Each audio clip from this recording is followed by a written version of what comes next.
How to track exercise on iPhone.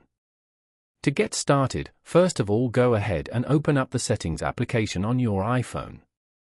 Settings allow users to customize, control, and secure your device. Once you're here, scroll down to find the Privacy and Security option and tap on it. This section lets you control which apps can access your data. Here, scroll down and tap on Motion and Fitness. Tap on the toggle switch next to Fitness Tracking to turn it on. This allows apps to use sensor data to track your body motion. Now, open up the Fitness app and tap on the Summary tab below. You can track and view your exercise information from here, and the app displays your activity ring, step count, and distance covered. Following these steps, you can easily track exercise on an iPhone. Thank you for watching. Please leave a like if this tutorial helped you, or leave a comment below if you have any questions related to the video.